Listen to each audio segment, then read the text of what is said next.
Welcome everybody to ALTC 807. We are going to be focusing in this class on being reflective practitioners. My name is Christy Ziegler and I am I consider myself your facilitator. I'll be your adjunct faculty member that guides you through the course for this term. So a little bit about me. I've posted some information in the course so you can learn about me under the instructor information. But I am the Chief of Student Services for Shawnee Mission School District in the Kansas City Metro. And this is my 23rd year in education. I do have 2 children and a husband, and occasionally I will tell you I do a lot of my posting for the class, usually on the weekends.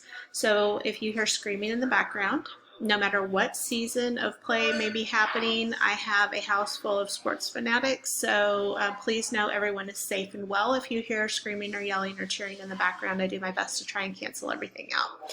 That's a little bit about me and what I have going on the side.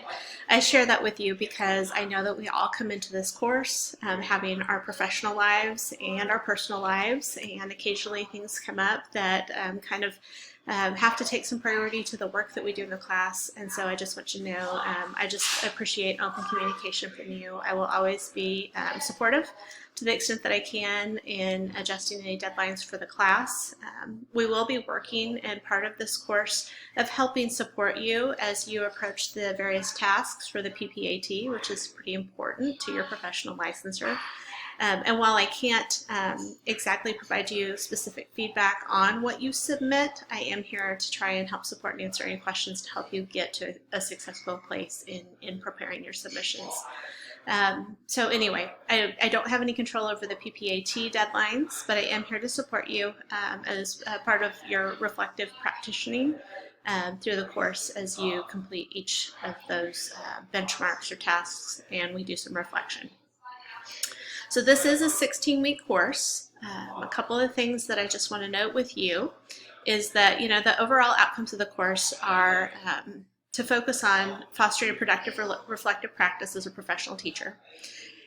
Reflection into our practice is part of the growth process, and I will tell you, I know this is a hard year that we're all encountering with lots of absences and trying to deal with our best with mitigating circumstances around a pandemic and keeping our schools open.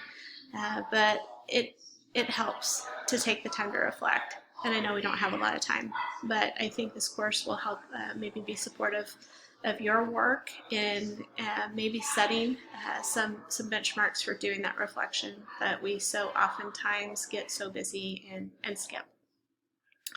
I'm also here to help provide supportive resources, so you'll find rich resources throughout each module that are aligned with some of the tasks that you're going to encounter and needing to complete for that PPAT. So again, trying to kind of cull together some of the resources that have been a part of previous courses that have led you to this point, and help you with just that additional kind of curation of resources, if you will, to help you with your PPAT.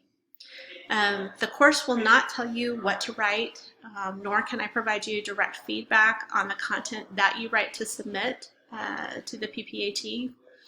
But instead it is about providing you thoughtful resources and opportunities for you to reflect as you write about your own teaching. So overall, the course is broken down into 5 modules that align with the content and due dates for your PPAT. The content is designed in such a way that the work and thinking you do in the class can be utilized as you compose each task within that assessment. The due dates you will see for each module are aligned to be just in front of your due dates for the PPAT task submissions, so that will help keep you on pace. That is our goal. It's not that we want to provide an additional distraction or more work for you, so you will find that the assignments are relatively light. You will keep a reflective journal, and one of your assignments for each module will be to make sure that you've put an entry in the journal that's reflective and relative to the work that you're doing for that module and for that task. So overall, again, our goal is that this course does not provide extra work or something else on the plate. It's not meant to be a distraction to your efforts, but it's meant to be additional support for you. The modules are broken down into this first week. We're going to have introductions, and so you'll find in the module 0 information, there's a place where you will go into the discussion forum and just make a post. You don't have to interact with others. but make a video post that introduces you, and there's some criteria about talking about, who you are, where you're teaching, the students that you're serving, and just kind of so we can get to know each other if you haven't been in a cohort course with others, so we can kind of build a sense of community. Then looking on into Module 1, so introductions are due by January 23rd, but Module 1 is not due until February 6th, and then if you'll note, your PPAT Task 1 is due February 9th. Then we get into Module 2. That is going to be focusing on assessment data collection to measure and inform student learning. That module will be due February 20th. And then Module 3, because Module 2 and 3 align with Tasks 2 and 3. Module 3 is focused on designing instruction for student learning and is due February 27th. And then Tasks 2 and 3 are not due until March 2nd. They both have the same due date. So we've kind of broken those apart a little bit to try and help you stay on pace for that March 2nd deadline when 2 tasks are due. Then when we get to Module 4, that's when we're going to be looking at Task 4, implementing and analyzing instruction to promote student learning. Due date for that's March 27th. And I think we have a spring break in between there. And then your PPAT Task 4 deadline follows on March 30th. And then your last module, Module 5, is your professional growth plan, where you have a good couple of weeks to reflect, because that is not due until April 24th. And then our course end date is in May, when grades will be due. So within each of the modules, you're going to find essential questions to help guide your learning so you know what the key topics are that we're focused on.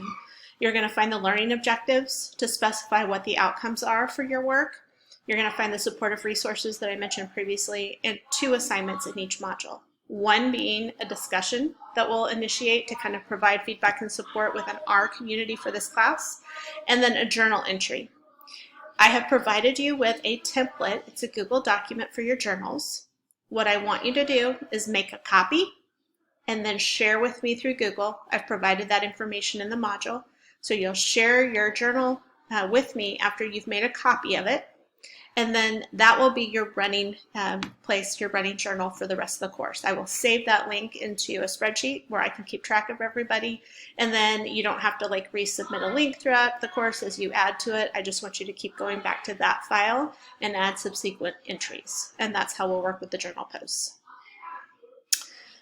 I think that's a quick overview of everything that I feel like I need to share with you in this introduction to the course. I truly hope that you enjoy and benefit from this course. Reflective practice is important. I personally kind of thrive on just continuing to look at how we do things better, and I look forward to working with you through the journal opportunity where, you know what, anything's fair game in there. If you want to talk about you'll have prompts, but if you want to talk about what's challenging or what's really kind of getting under your skin and you want to find a better way, just think of that journal as a way that we can have an ongoing dialogue, because I will provide comments and feedback wherever I can as I read your entries. There are no wrong entries. This again is your reflective practice, and I'm just here to be kind of your guide and your mentor, if you will. I do want to work together with you and help you achieve success with the PPAT, and I know at times with everything else going on, some of the tasks can seem daunting and might be a little bit stressful. So if you just need to reach out for a little moral support, or even just some guidance on how to break things down into reasonable step-by-step, those are things that I'm here for. If you want to do a Zoom session with me, please just reach out. I have provided my personal cell phone. You can text me, you can email me, and I do my best to respond within 24 hours, if not sooner. So please reach out by any way that I've provided if you have questions or you need additional support. And just know that I'm here cheering for you, and I am so excited to get to work with each of you, get to know you and your students through each endeavor that we will tackle. And I wish you all the best and look forward to the next few weeks with you. Please take care. Talk soon.